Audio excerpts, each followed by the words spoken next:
Sir, ওহ, গ্রামের ভিতরে এত সুন্দর, এত বড় একটা মসজিদ। আজানের সময় আছে, চল একটু বসি। হ্যাঁ চল, একটু দাঁড়া।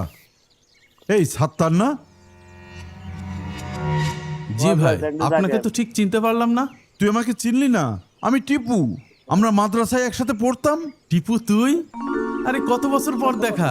তুই কেমন আছিস? কি বললি? তুই তুই তোর নিজের অবস্থানকে একবার দেখেছিস? তুই সামান্য মসজিদের একজন ক্লিনার হয়ে তুই আমাকে তুই বলছিস? টিপু, মসজিদে এসে এইভাবে কথা বলিস না প্লিজ। আরে থাম, তুই আমাকে স্যার বলবি স্যার। জি স্যার, আমার ভুল হয়েছে। টিপু, এইসব কথা বাদ দে। বাদ দেবো কেন? আমার সম্পর্কে তোর কোনো ধারণা আছে? ঢাকায় একটা বিগ কর্পোরেট অফিসে আমি জব করি, 60,000 টাকা স্যালারি পাই। আলহামদুলিল্লাহ স্যার। আর তোর হাল দেখ। ছি, এই মসজিদ কমিটি থেকে তোকে কত বেতন দেয়? 1500 না 3000 টাকা? যা পাই চলে যায় আলহামদুলিল্লাহ। কিন্তু তুই তো বলতিস বড় হয়ে বিজনেসম্যান হবি। এটাই কি তোর সেই ড্রিম? কিরে, অ্যান্সার দে। জি স্যার, আপনারা মসজিদে বসুন, আমার আরো কাজ আছে। ডাস্টবিনের কিট কোথাকার। তুই এটা কি করলি? আল্লাহর ঘরে দাঁড়িয়ে একটা মানুষকে এভাবে ইনসাল্ট করলি? ইনসাল্ট করিনি, যা সত্যি সেটাই বলেছি। চল এখন নামাজে চল। টিপু, তুই যেটা করলি এটা তোর অহংকার। আমি কোনো অহংকার করিনি, তুই তো আসলে জানিস নে। তাহলে শোন। সাত্তার, মাদ্রাসার লাইনে পড়ে কি করবি তুই? কেন ব্যবসা করব? আল্লাহ তো ব্যবসার মধ্যেও বরকত দান করেছে। তুই করবি ব্যবসা, টাকা পাবি কনে? তোর আব্বা তো রিক্সায় চালায়। দেখ, মাদ্রাসার অবস্থাটা খারাপ, ছাদ দিয়ে পানি পড়ে, আর গ্রামে যে মসজিদটা আছে বৃষ্টি হলে ভিজে যায়। আমার একটি স্বপ্ন, একদিন মাদ্রাসা আর মসজিদ নির্মাণ করব। রিক্সাওয়ালার ছেলে বানাবে মসজিদ? ভাই থাম, আগে পেটে ভাত দে। মসজিদ বানানো তোর কাজ না। আল্লাহ চাইলে সবই সম্ভব। চল এখন ক্লাসে যাই। হ্যাঁ চল। এবার বুঝলি তো আমি কোনো অহংকার করিনি। নে চল। চল।